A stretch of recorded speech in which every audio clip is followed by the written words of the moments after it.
You'll hear it from almost anyone that any man in his right mind should avoid the American woman, specifically the Western woman. The implication there, of course, is that when we speak of Western women, the Eastern women, the women on the other side of the globe, are somehow exempt from it all. And I did make a video a while back, which was more anecdotal than anything else, concerning this fallacy, the fallacy of the non-Western woman.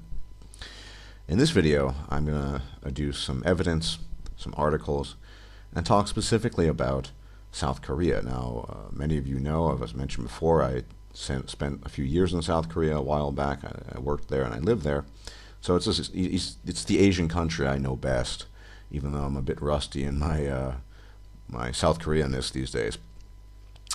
And I'm going to show and introduce some articles which talk about the skyrocketing divorce rates in South Korea, specifically in reference to the Asian economic crisis of 1997. Many of you know about that, but basically in 1997, and I won't go into the causes because that's a separate issue, Southeast Asia primarily, Thailand, Indonesia, and so on and so forth, but also South Korea, they're all hit by a very severe economic recession.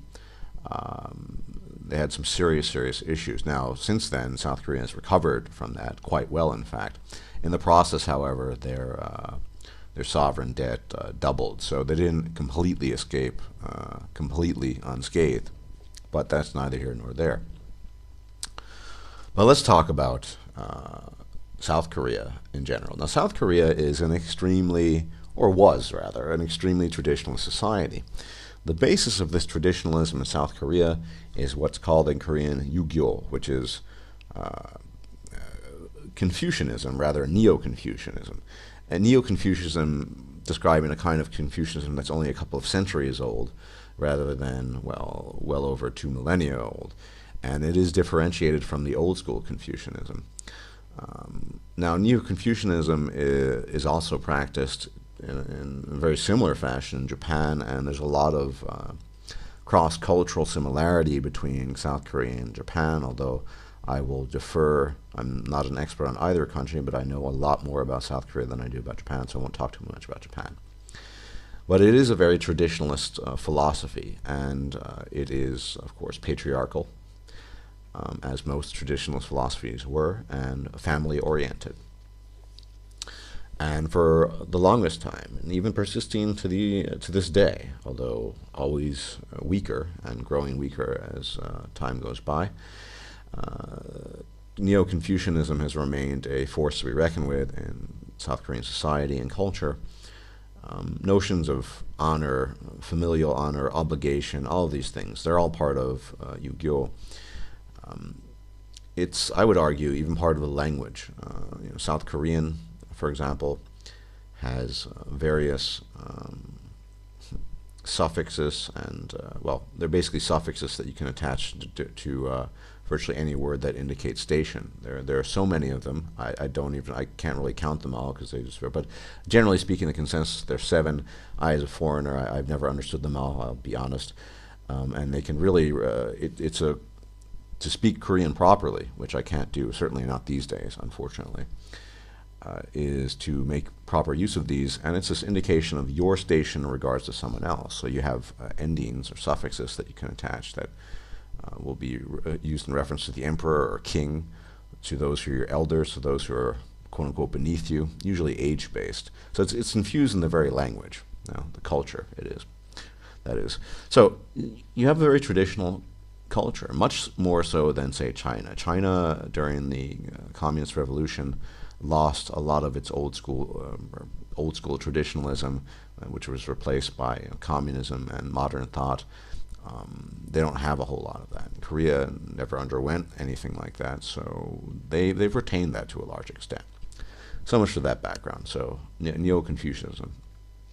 Of course, in a heavily traditionalist society like South Korea's, you have family structure being very important, with the patriarch, the father, being the head of the household.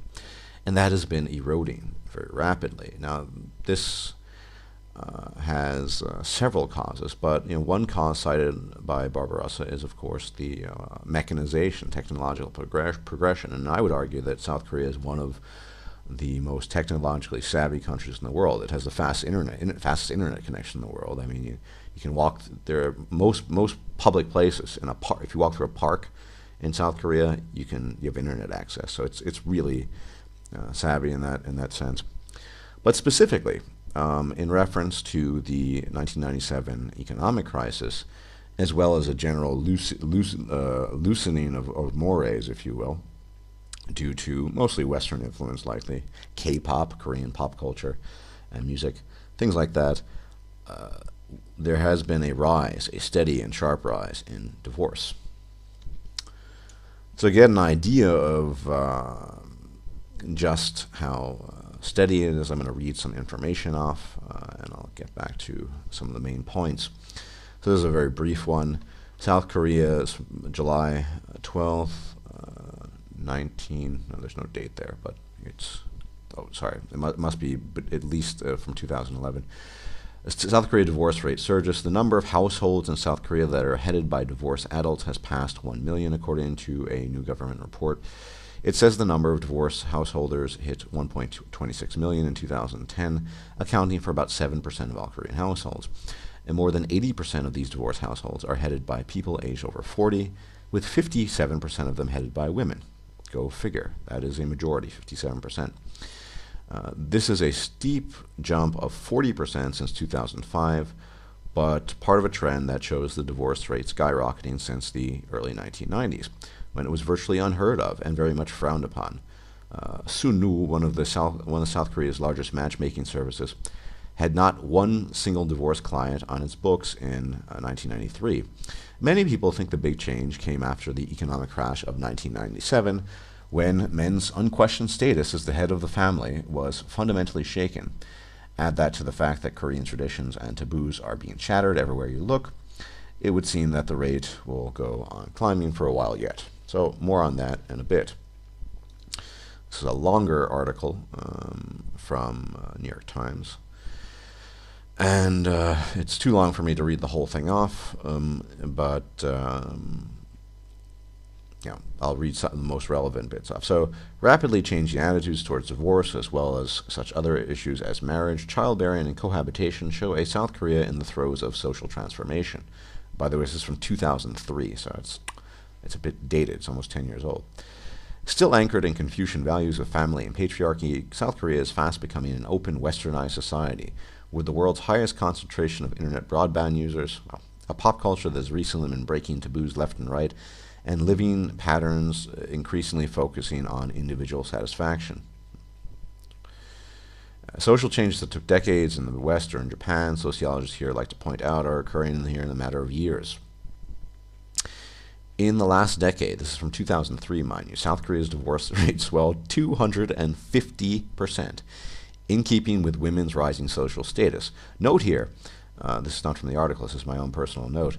Note here, in keeping with women's rising social status, it is not overtly stated that women are initiating the divorces, but why else would they say it's almost patently obvious? In the last decade, South Korea's divorce rate swelled 250%, in keeping with women's rising social status. But it shot up even more after the economic crisis of 1997, which caused widespread unemployment and shook men's basic standing in the society and family, said Hwang Hee-bong, a deputy director at the Korea National Statistical Office. And it goes on, and feel free to read further. There's a bit of information about sort of Korean reality TV shows talking about divorce, and so on and so forth. So we have that. So we see that a couple of things. One, due to Western influence, there's been an erosion of traditionalist values in South Korean society. Things that used to be sort of frowned upon, such as public affection and what have you, that's all changing. But both articles, and you could find others that would point to it as well, point to a pivotal moment or juncture in history, namely 1997, the Asian economic crisis, specifically the South Korean one, where the catalyst, if you will, was introduced, where well, fuel for the fire. I mean, both articles suggest that that during the crisis, when men lost their jobs, were suffering from wide-scale unemployment, divorce rates shot up and have been steadily rising since. Now we need to go back to the idea that women, even traditionalist women, and let's be honest, what traditionalist women really want. Marriage is and has always been in every culture about money to women. It is about cold hard cash. When these men fell on hard times and were unemployed or couldn't earn as much, in economic hardship during the 1997 crisis, divorce rates shot up and continue to shoot up thereafter. Because, and heavily implied, of course, is that it's women who are doing this. I've read other articles that actually state it matter-of-factly, and I'll try to find some at a later date. But women, yes, women are primarily concerned about money. Women do not have a romantic bone in their bodies. This is one of the many fabrications we've grown up with, and it's simply not true. It's not true in the West, and it's not true in a highly traditional Eastern Asian culture such as South Korean culture. Women care about money. They care about their own well-being. They don't really care much about anything else. And a perfect example of the male utility of the toaster oven who, through economic hardship, lost his job and, of course, was discarded and thrown away like refuse. No woman standing by her man there. He was just a toaster oven. That's what you do to them. By contrast, this is pretty interesting, I think. Back in the day, when things were really traditional, things were different. I do mean really traditional. So let me just read off a little information here. The traditional role of total female submission persisted in Korean villages until relatively recent times. One Korean scholar who came from the conservative Chungcheong region recalled that when a high school friend died of sickness during the 1940s, his young bride committed suicide. Her act was commemorated in her own and the surrounding communities as an outstanding example of devotion to duty. So, of course, women don't know anything about duty. It needs to be enforced upon them by cultural norms that basically shame them into doing that. Now, I'm not suggesting that married or brides who lose their husbands should commit ritual suicide, but it just goes to show that without extremely harsh measures in place to regulate female behavior with regards to marriage, they're going to run hog wild. And of course that they, pretty much only care about money. What other reason could there be 1997 and post-1997 for the Korean divorce rate to shoot up by such an astounding rate? It just it doesn't add up unless the Asian financial crisis, the South Korean financial crisis, was a catalyst showing that. Remember, we're not just talking about 10%, 15%. We are talking about 250%. 250%. This article that Science said is from 2003. It's much higher now, almost 10 years ago.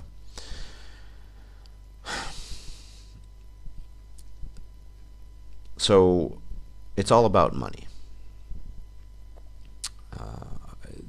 Now, that is the condition. That a traditionalist wife, a traditional woman, will hinge her so-called love on. Women don't know anything about love, but her favors, her sexual favors, And now that Korean society and the traditions and culture are becoming increasingly, well, passé, and they're sort of dissolving as we speak, it's becoming very clear that women just aren't even very interested in it, in the institution, although it's still there. I mean, for example, the taboo that women in South Korea have to get married before 30, sexual marketplace value in play there, and all of those good things. But I mean, it's just demonstrative, I think, that that's what marriage is about to women. It's about cash. It's about feeling, well, protected, having their comfort, and the man is just the toaster oven. There's one other element I'd like to talk about in South Korean culture. It's a legal matter, and it's quite different. Mind you, one final note, that in an article from this year, 2012, South Korea is number 10 in the countries of the highest divorce rates of divorce incidents. So, you know, it's making some astounding progress in that area. Good for them. But yes, there's one final point I'd like to talk about that is a rarity, and it's something that we don't have here, or haven't had in quite some time, that really only Islamic countries have. And in South Korea is one of the few countries where adultery is punishable as a crime. Adultery is not just you hurting your partner, it is a criminal offense. And I'll read off some of this, and it's not that long. Maybe I can read it all off, and then I'll talk about it a bit. South Korea is one of the few and I've known this since I lived there, so this is just for your information. South Korea is one of the few non-Muslim countries where an extramarital affair makes a criminal offense. Under the adultery law, the convicted can be sent to jail up to 2 years. For the last 2 decades, there have been a few challenges to overturn the law, but the country's constitutional judges upheld it every time. This issue became huge again in 2008 when a well-known actress, Ok Seo-ri, was indicted on charge of, I think it was written by a Korean, on charges of adultery. Short history of Korean adultery law. There were various kinds of adultery laws throughout the many Korean dynasties, as in most countries. The first modern age law was implemented by the Japanese government in 1908, 2 years before they colonized the country. As many of you know, Korea was brutalized by Japan during the occupations of the early 20th century. The law applies the changes unequally to the charge unequally to married women. Okay. This adultery law was rewritten in 1953, 8 years later, after Korea got its sovereignty back, with the intent to establish monogamy and to protect women's rights. It was meant that the adultery charge should be applied to men and women equally under the law, and I would agree to that. However, the reality was different, and it was controversial if the law was beneficial for wives at all, as society was still very patriarchal. And, well, in most cases, men still had the better deal in divorce suits because men's extramarital affairs were generally accepted. Yet for a long time, ironically, it was women's organizations that strongly supported the law. They believed that the law would give wives better chances to receive financial settlement for divorce. Where have we seen that before? Changes. Korean women's legal status has been improved, and more of them have become economically independent. They don't tolerate unfaithful husbands and try to hold an unhappy marriage anymore. Adultery isn't something that only husbands could do. More women think they could have extramarital affairs themselves, and they actually do. Naturally, the number of husbands suing against their wives on charges of infidelity has been growing. Now it's criticized that in many cases the law is being abused for spouses to get revenge on each other or to secure financial settlements from divorce courts. There have been 4 petitions to abolish the adultery law in 1990, 1993, 2001, and 2008, and all of them were overruled.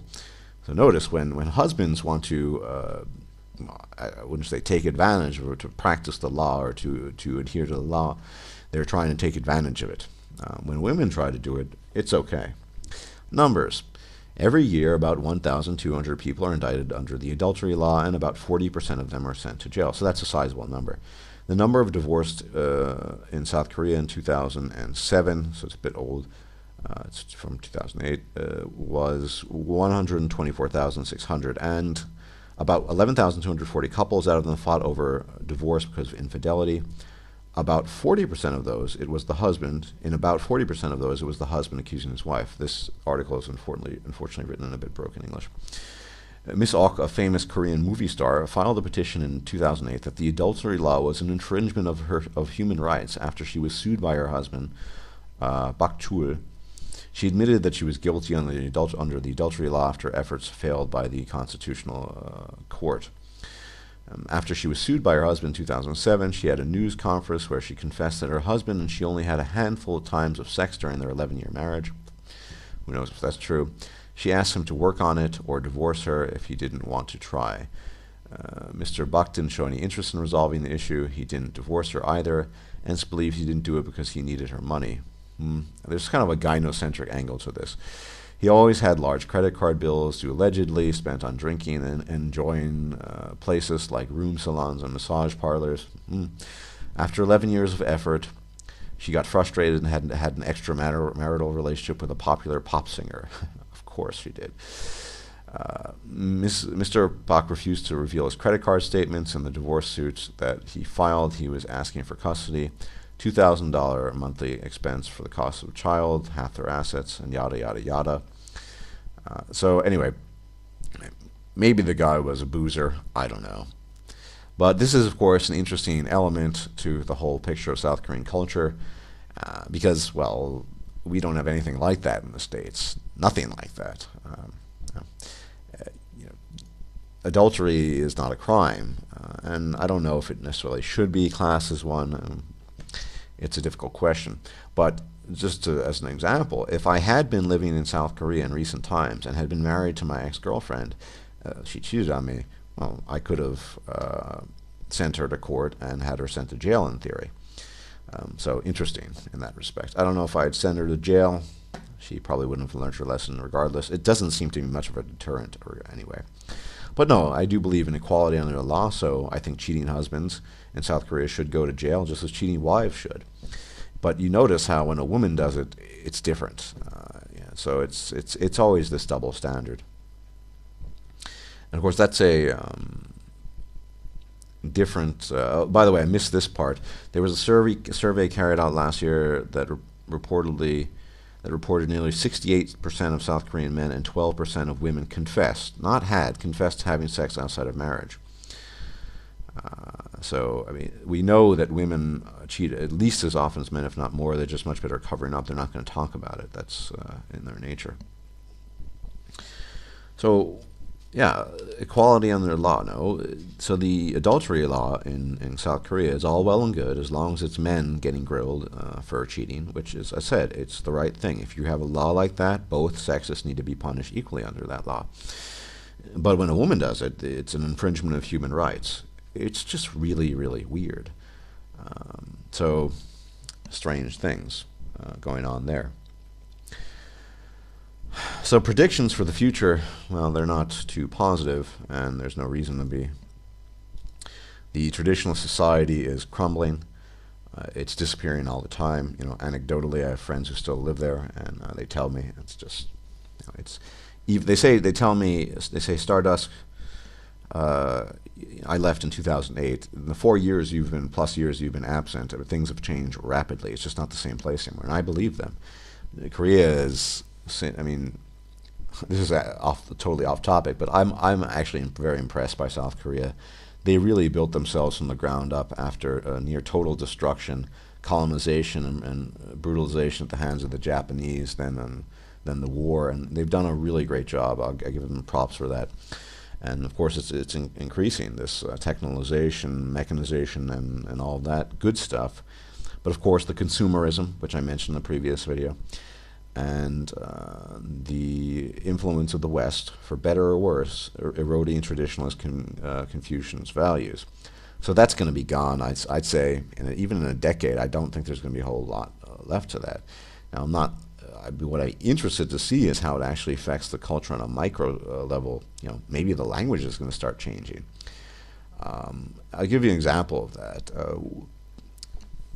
This is, I guess, somewhat boring to some people, but bear with me. I can't always make everything interesting, so drawing on my linguistic background. Even though language itself is a biological faculty, It's entirely biological. There are cultural elements within a language, and it's hard to say which comes first, but I would argue that the language reflects back and forth whatever cultural elements are present. So one means of expressing respect and deference amongst different people in different languages can be endings or personal pronouns that indicate station. As I mentioned, you can suffix different things to Korean words, much like Japanese. Those of you know Japanese, which will change the status or your approach to talking to someone, whatever station they might have. And in the West, we've had things like that. Some countries, languages, those of you know Spanish and French and German, they have that to a much lesser extent, albeit just in the personal pronouns and some verb forms. And we used to have that in English as well. It's long since gone. Those of you who know the expression ye, well, ye is the subject form of you. You is actually an object, and ye was the polite form to address people you didn't know up until about the early 18th century, and then thereafter it sort of steadily just disappeared. We lost that in English, and it doesn't mean that the culture fell apart because of that, but it's interesting that you can see that this loss of sort of politeness has kind of, well, disappeared in English. And in American culture, everyone is always on a first name basis. And I don't want to go too off topic here, but I would argue that people who are interested in traditional values, that source, which I'm not necessarily interested in, that often coincides. Walk into any store in the United States, the guy is your best friend, he's calling himself Bob, and he's asking what your name is too, and I'm not used to that. I've lived outside the States for far too long. So I didn't want to go off too much on topic there, but it'd be interesting to see if that actually starts affecting the language in South Korea as well, with regards to station and how elders are addressed. I believe it is. I've heard reports of elders being offended by the way younger people are talking to them, not using the proper endings and forms, so it's interesting. But yeah, what's marriage about? We know marriage for every woman, no matter what country she comes from, it's about cold, hard cash. It's about money. It's all about the money. There are a few exceptions, right? Women in rural situations. So take the famed YouTuber, I think his name is Wisdom by Logic or something like that. Traditionalist guy who left the United States and is living in the boonies in the Philippines. Married a traditionalist woman in the boonies in the Philippines, rural village. Yeah, as Barbarossa pointed out in his video, women who are living in rural situations see no reason they're dependent on their husbands. They're not going to get divorced. It's only in highly mechanized urban environments where the divorce rates are going to skyrocket. We saw it in China. We see it in India. We're seeing it in South Korea. It is everywhere. So men, do not be fooled that by going abroad you can find a quote-unquote good woman. A good woman, well, it's in that sense a bit of an oxymoron. Remember, women are only as faithful and loyal to you as the benefits you are providing to them.